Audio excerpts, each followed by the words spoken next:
Peggy 16.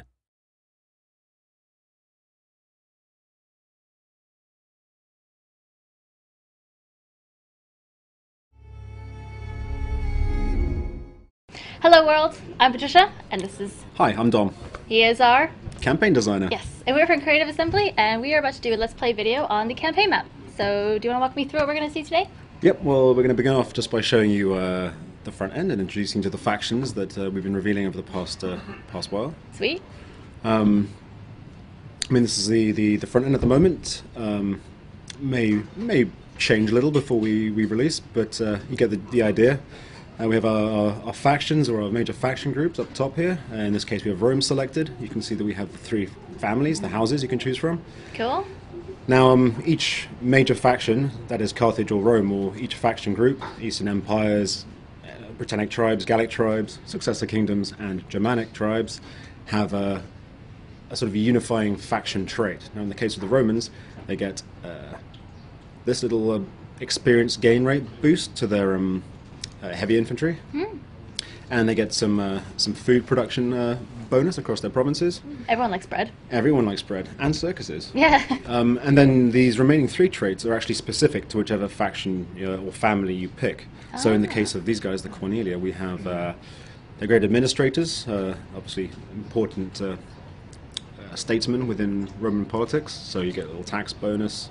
They were very fond of Greek people, so you have this little Philhellenic diplomatic bonus with all Greek factions. Sweet. But also they're a bit up themselves and don't care much for the little man, so they get some public order issues in their regions and provinces. Some riots going. Now Julia, which is Caesar's house, of course, again they'll have the Roman legions and the bread and circuses. But they also have a Romanization bonus, which means they can convert provinces to Latin culture a lot faster than the other two families can. Countered by their drawback, which is the fact that no one really likes them because they're so keen on crushing everyone's everyone's culture, that they get some penalties to public order there. But they're also destroyers of barbarians. Obviously Caesar was the guy who conquered Gaul. We thought we'd give them a little bit of a boost when conquering barbarian tribes, so that's their thing. Cool, very cool. And then Junia, a family which was, I believe, one of the founders of the Republic, one of the people who ousted the king and started the Republic back in the day, was from this family. And so they have this founding fathers trait, which gives them a little bit of a public order bonus when they are... there's a strong Latin culture presence in their regions. Not very good on the political scene, so they have a bit of a penalty. Makes it a bit harder to play as them if you're looking to make friends in other factions. But like I say, you have this little bonus to your own territory, so you're all right. Not very good at making friends then. And they were sort of agrarian, like reformists, so they get a bit more cash from their farms, which is all good. And yeah, I mean you can see something similar with Carthage. We have the Hananids, the Maganids, the Barkids, and they all have similar things. So they'll have two traits that are common to them, and then the rest will sort of change. And now we have different victories as well, right? We do indeed. So everybody has a military, an economic, and a cultural. Yep. So that's here, pretty cool. Military, control X amount of settlements, maintain a number of units, research military technologies. In the case of the Carthaginians here, they have the additional fact they need to maintain naval units rather than just any old unit, because they were known as a naval power. So that's very important. And then the economic victory, trade relations, very important. You need to hold the resources. You need to be making a lot of money to win. Research civil technologies. So would you say some victories are harder to do than others, or are they just styled differently? Well, I think it depends how your campaign evolves. The fact is, you're not actually tied into any one victory condition. You're sort of playing along. You might be thinking, I'm going to crush my enemies, and you're going for it, and then along the way you think, well, I'm actually having a very hard time of it, but I'm making a load of cash. Yeah. And I have all these important resources, and I've got these regions, so maybe I'll just consolidate and see if I can't win another way. Yeah, cool. That's cool. Are we going to take a look at the campaign map a little bit? Let's take a look. Yeah, we're going to look at a Carthaginian campaign we've got going on. Good. I'm quite excited to play Germanic, actually. Should be good. Why so? I don't know. I'm not sure. They actually have the coolest agent belongs to the Germanic. their version of the dignitary is this staff bearer, kind of bit of a witch, really. And she has this Cool. awesome cloak with like skulls and Yeah. feathers, and she's awesome. See, I really like their type of style. I don't know, it sounds a bit silly to pick a faction just from the style that they had, but I Well, no, like when them. when this dignitary agent went in, I basically looked at him like, I would play this just so I could walk around with her, and you know, here we are. We are get this control.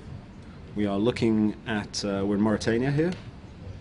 So we sort of started all the way down here. This is Carthage, our capital. Cool.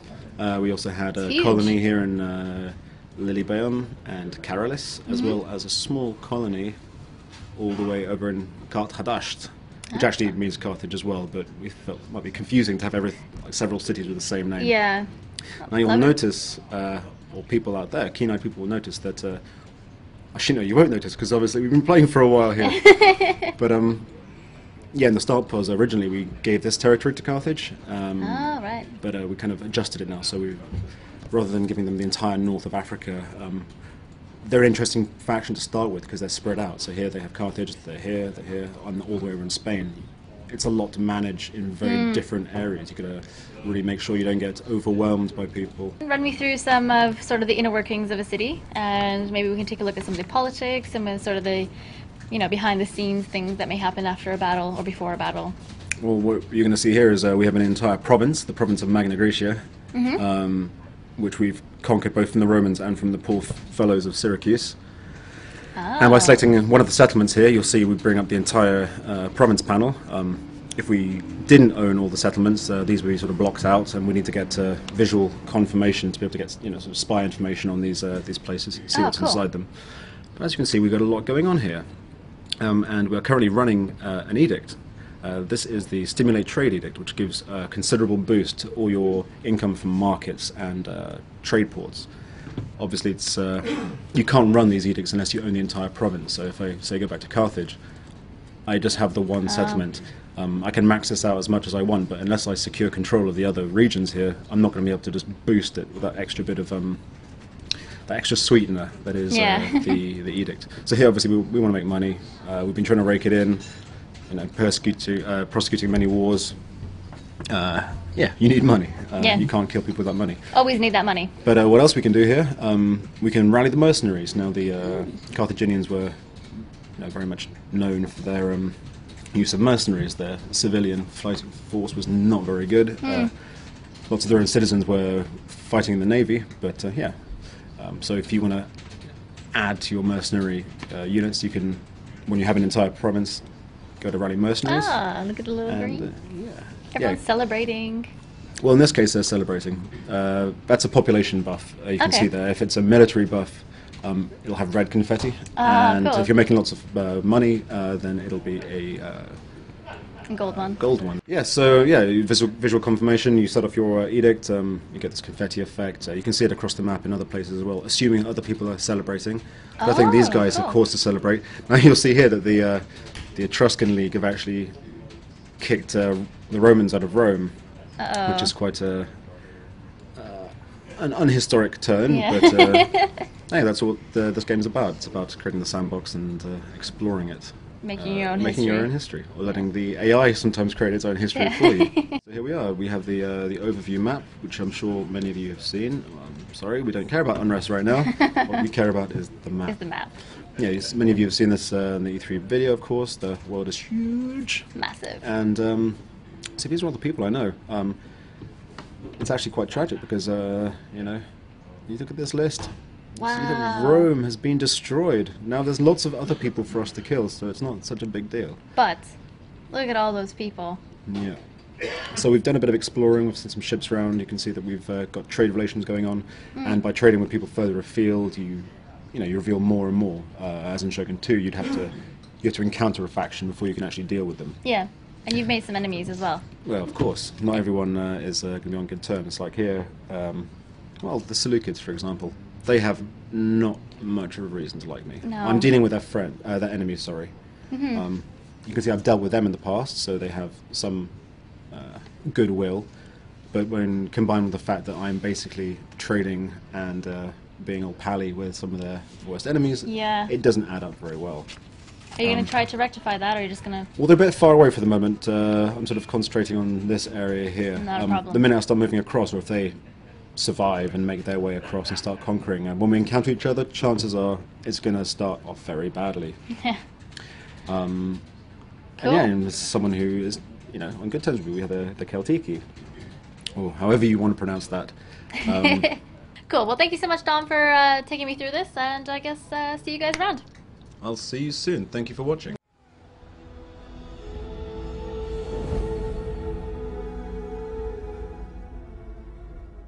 Rome 2 is epic in scale. It's a world-spanning, world-conquering game. To create that grandeur and that epic sense of scale, we need to create audio that really supports that.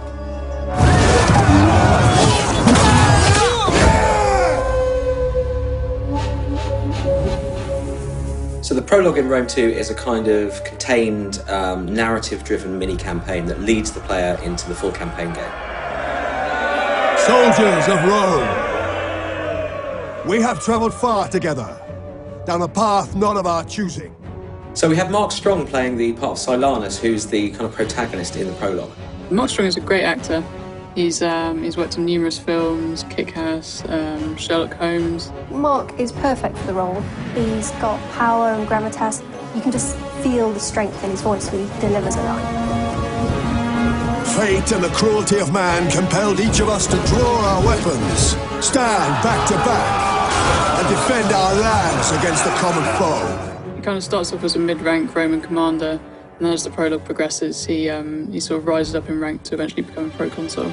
He's a very accomplished military commander, the kind of guy you would follow into battle.